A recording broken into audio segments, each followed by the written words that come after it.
Well, we're back, but I've been busier than a beaver building a dam.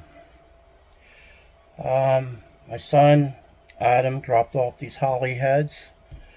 That's going on the Fairmont wagon, and needless to say, they've been a little bit of a challenge to get what I think needs to be done to them because they have a few things against them. They're older head, like 30 years old, and things they do today to a head, they didn't quite do the same back in the day. The short turns real low, which that in itself is a task because the shape means everything on that. And these heads have been gone through before by a professional guy that knows quite a bit. And they have limitations on what they're allowed to do.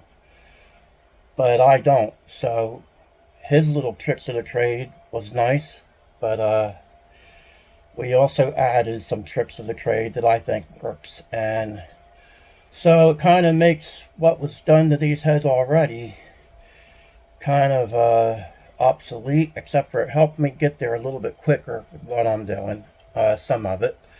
And then some of the rest of it made it more of a challenge to get the shape I want into the ports. And everybody has their way of doing things. It doesn't mean that what I'm doing's right or better. It just means I do things my way and I see what I think works. And I'm sure whatever somebody else sees in a head when they do something for a class car, I'm sure that works. It's probably been proven time and time on the track. And plus they have their ways of doing things, testing things, and my way is always time slips and how the car runs.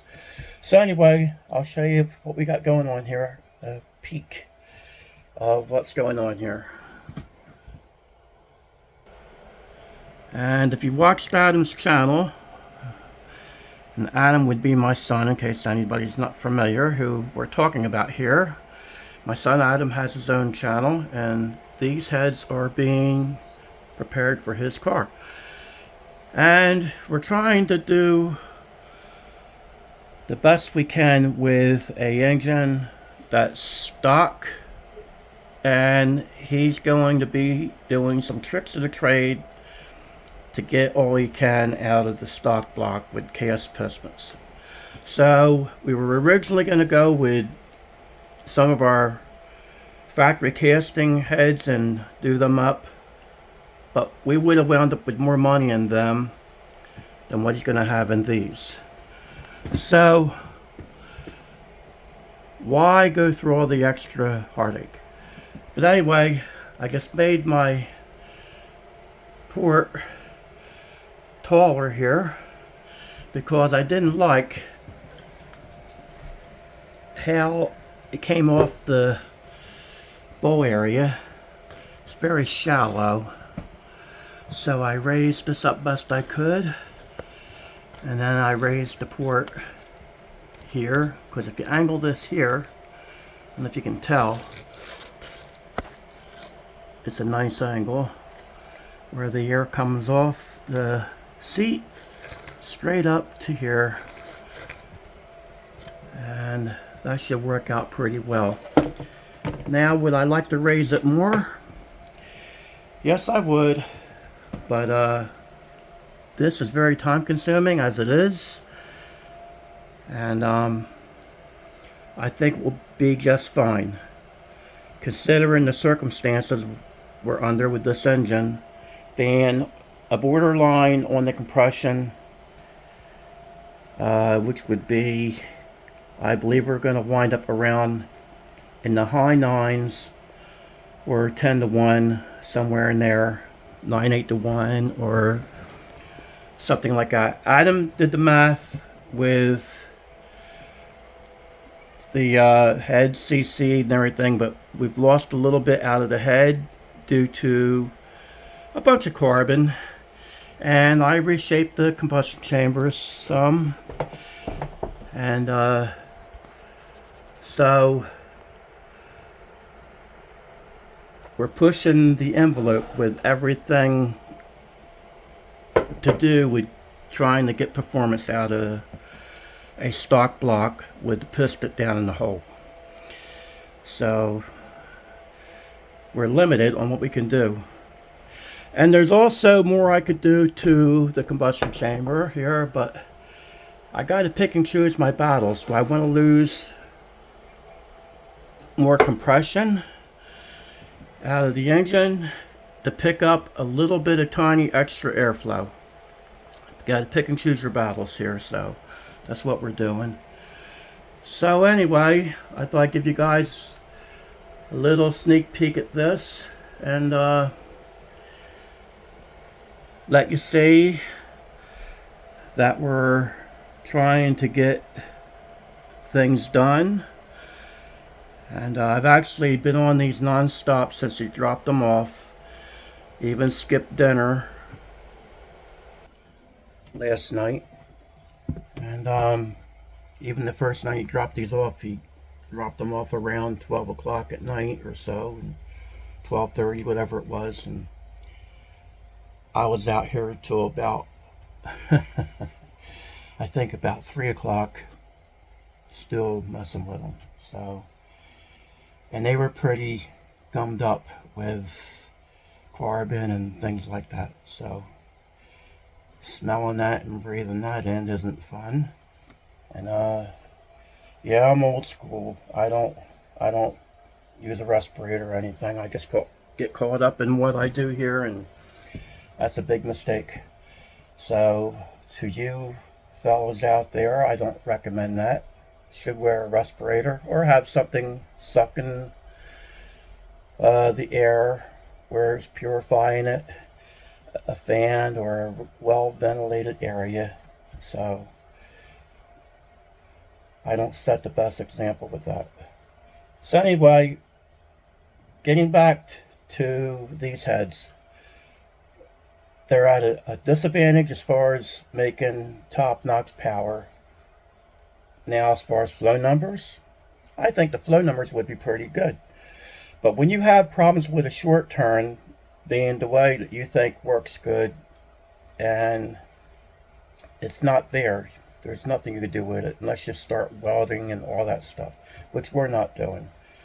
Adam wanted to he wanted to do some things to these, and we would never get these heads done. He wanted to raise the exhaust ports and raise the intake ports, and by the time you figure that out in time, just to make these heads work the way we would like for them to work, you could just as well get a different head, which has that already done to it, like a Trick Flow R Series head or Victor head, something like that. So we're just trying to do the best we can with, I think these are like 30 years old, and we're going to see what we wind up with. And plus it gives you guys an idea, if you came across an old pair of heads like this, what you could do with them. Is it enough for you to consider on your application? If you're just building a little hot rod, or if you're trying to go fast, you know, I never know what people are up to with what they're doing when they say, is this a good head? Well, I don't know if they're trying to make 300 horsepower or 500 horsepower. So it's hard for me to answer some of them questions. But anyway, the combination's been changed up a couple times. Adam was unsure what way he was going to go with the combination. So that kind of pushed us back and forth a little bit. And then he decided he wants to do a certain combo with a different camshaft and everything. So the combo, for the most part, is going to be kind of on the level of, everything's going to be pretty close to the RPM band where we would like to see it, I believe. Even the torquer intake, it's on the small side, but even though it won't quite be port matched to these heads, I think it will make more low end like that. And we'll talk more about that later probably. And we're going to see just what we wind up with once it's together. Sometimes you think things don't work out and they work out just fine, and other times you think you have a perfect combination and it's not a perfect combination. So it's just how it goes. From vehicle to vehicle, things can be different. You can have a motor run great in one vehicle, and the cars can weigh almost the same, and then the other car, the engine acts completely different. I proved that with my car. We took the same engine out of the green car, Green Gangster, put it in my car. It never, almost like it disowned that for some reason. The car never put down the number. Never had a fair chance about anything, really, because we just stuck it in there, go out racing somebody with it, and never fine-tuned it in, really, or anything. And my car did sit. So I got to be fair when I say things like that. But anyway, we're going to try to finish this stuff up by this weekend, and today is Thursday, so if we were just trying to throw it together, we could have done that the way everything was, but we wanted to put our spin on it, and I did find things that I think will work out for the best. And my mother always said the proof is in the pudding. So we'll see if the proof is in this pudding, if what I did here worked out or didn't work out so well. And we'll know as soon as that thing's up and running.